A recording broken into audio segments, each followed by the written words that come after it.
Hello and welcome to the garden. I'm afraid it's another miserable day here in the kitchen garden. The rain is coming down steadily, and apologies if there is once again a bit of noise on the roof of the greenhouse here, but I'm happy enough. I'm in the greenhouse and I'm just about to sow my tomato rootstocks. So for the last 2 years, as I mentioned on the previous video when I sowed the scions, the varieties that I want to graft, I've grafted my own tomatoes for the last 2 years and I'm doing it again this year. And you never know what happens in the future, but I could imagine doing this every time I want to grow tomatoes, because it's not such a difficult process and it comes with great advantages in terms of the quantity and quality of the fruit, as well as the vigor of the plants, the health and their resistance to diseases, especially in the soil where I've grown these plants for some years now. So for those reasons, I anticipate grafting, hopefully, for many years to come.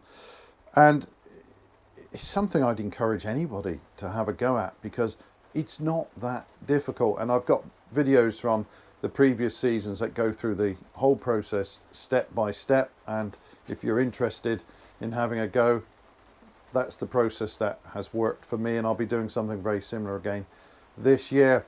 The most tricky bit, I think, is almost getting the timing right. And I sowed my, I nearly said rootstocks, but I sowed the scions 5 days ago, and today it's the rootstocks, and I'm hoping that will work out okay.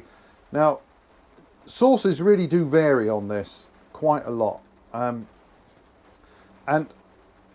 there's some, I think including the place I got these seeds, if not this place then another supplier of this variety.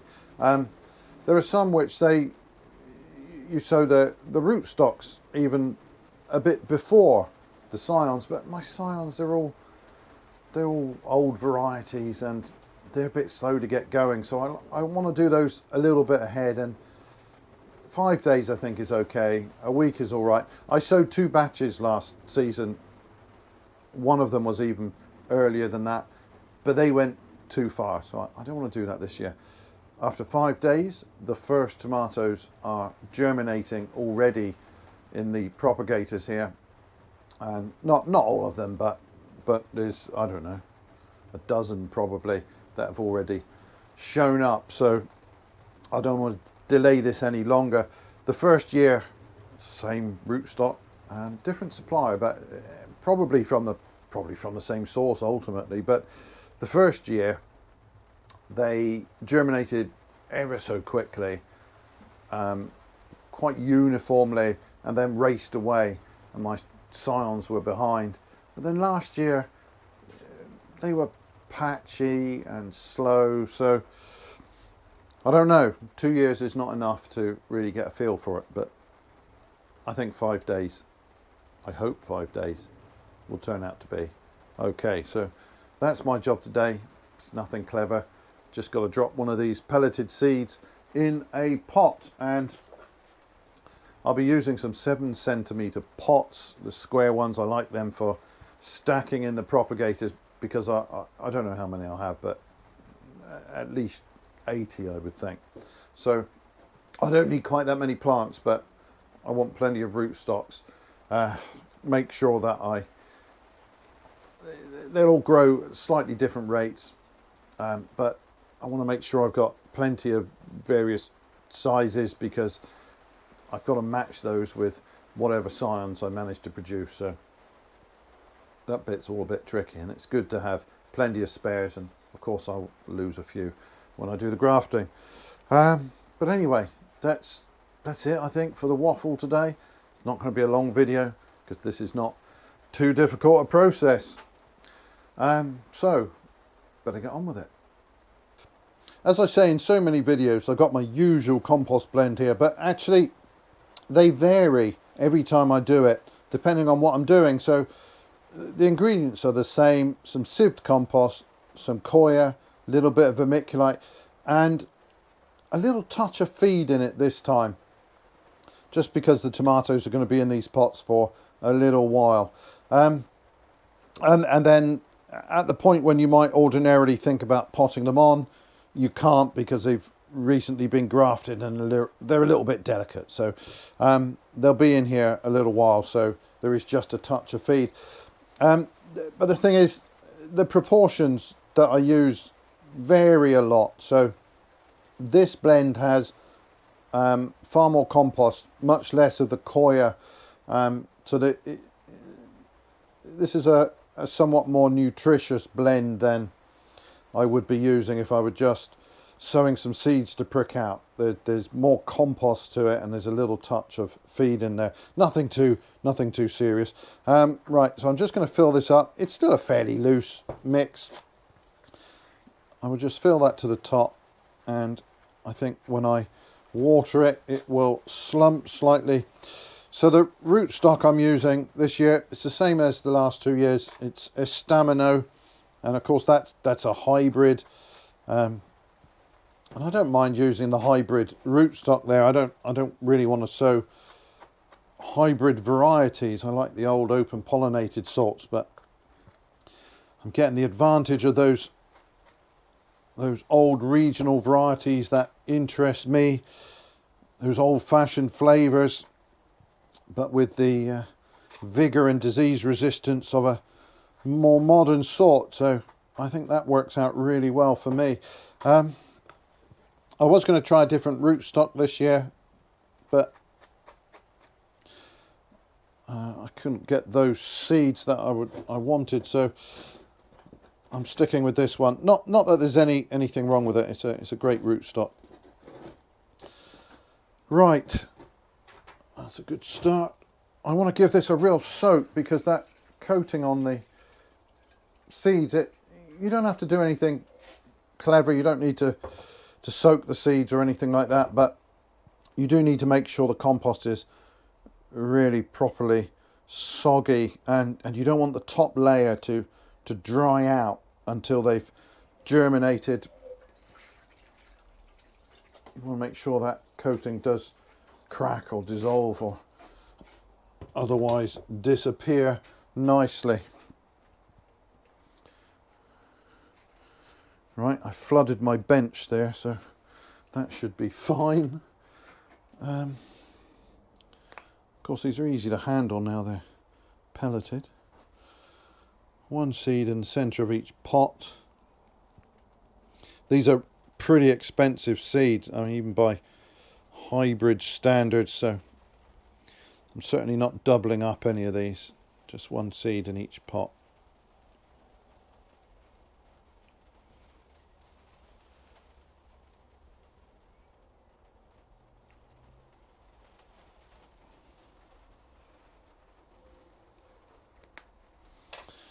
And then I'll just push that down just a little bit. Not too far.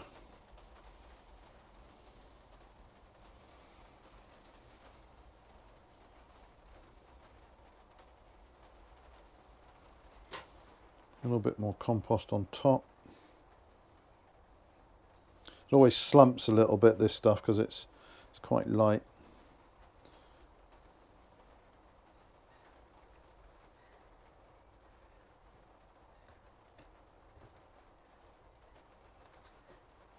And then I'm going to soak it once again, really make sure that that is sopping wet.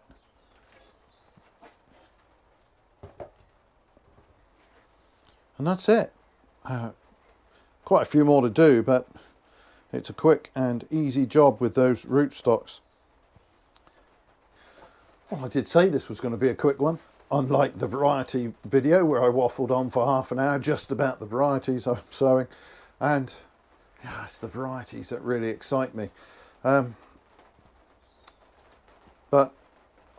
you know, I've grown heritage tomatoes for many years, and I love them. But sometimes they are pretty poor in terms of productivity, and some of the old varieties are pretty robust, actually. But I mean that does vary, but undoubtedly there are advantages to some of the modern varieties. There's a reason why they are produced and sold, but apart from making money for whoever's producing them. But I'm not that keen. I'm not that keen, to be honest, on hybrids in general. I much prefer the open pollinated varieties. They're varieties very often that have been cultivated for a long period of time. You can save seed from them and it comes true. Although actually with quite a bit of diversity, more diversity than you'll get from a hybrid, because that of course is a crossing of two very highly inbred parent strains, so there's very little diversity in there.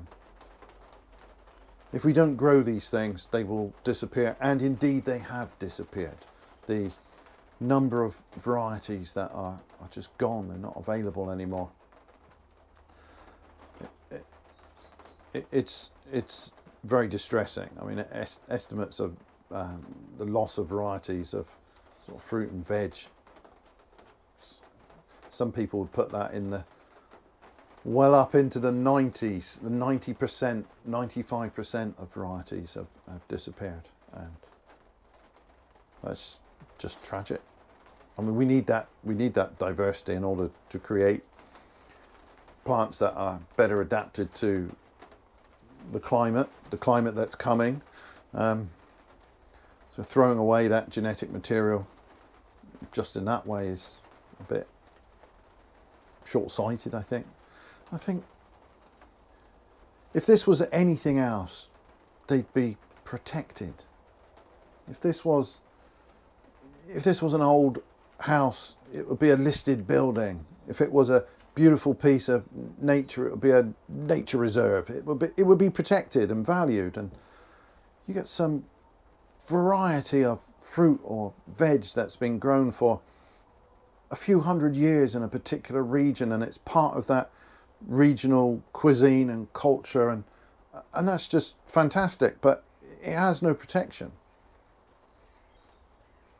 We can protect them a little bit by growing them and making a demand for the seed, but they are just disappearing. And of course the big companies who are producing new varieties and lots of hybrid seed and pushing that agenda, they don't want to see diversity in the seed, and now it's so difficult for people to produce and sell seed if it falls off of the approved lists. There are restrictions on what you can do, and it is such a tragedy.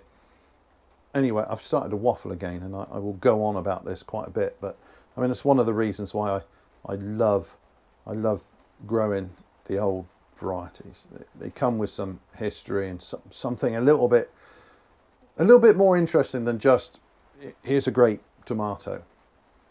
And I don't doubt that there are useful properties with many modern varieties, although it's also well known, unfortunately, that tomato breeding for certain properties, like the uniformity of ripening and the way that you can, if you get the right sort of variety, you can have those, you can pick them, you know very clearly from a colour change the point at which you can pick them, and they're effectively mature but not ripe. And I mean, that's true of a lot of fruits, that there's a difference between maturity and ripeness. Ripeness is something that we enjoy, whereas maturity means that fruit doesn't need to be on the plant anymore in order to develop. So, for example, a pear. You want to pick a pear when it's mature, but you don't want to leave it on the tree till it's ripe. That ruins the texture. So you typically pick them while they're mature, but they're not great to eat at that point. They're hard still, but that's when you want to pick them, and then you allow them to ripen carefully, and that's when you get the perfect pear. But I mean, tomatoes are a similar fruit. There are some fruits that don't ripen after picking. Strawberries, for example. Cherries are another one. But tomatoes as long as you get them when they're mature, they will then ripen off the vine, and depending on the genetics, that you can get a colour change that is pretty clear. I don't mean turning red, obviously there's or yellow or whatever the colour is, there's that colour change, but there's often a colour change to that green that you know the point at which you can pick them. But selection of varieties for properties like that, and of course, you know, thicker skins or firmer flesh so that they can be transported halfway around the world and stuff like that. These are not properties that give us a really tasty tomato. So sure, modern varieties often have an edge in, well, often in productivity, uniformity. If uniformity is a good thing, I'm not convinced it is at all, but disease resistance, that is often a good thing. And that's one area where you go, okay, with a modern one, if you really need it, if you've got a problem with a particular disease and that's resistant to it, fair play. Cold tolerance and stuff like that. So they're useful properties, but texture and flavour are so far down that list that I just don't want to grow them. Anyway, I have digressed because I just can't help myself.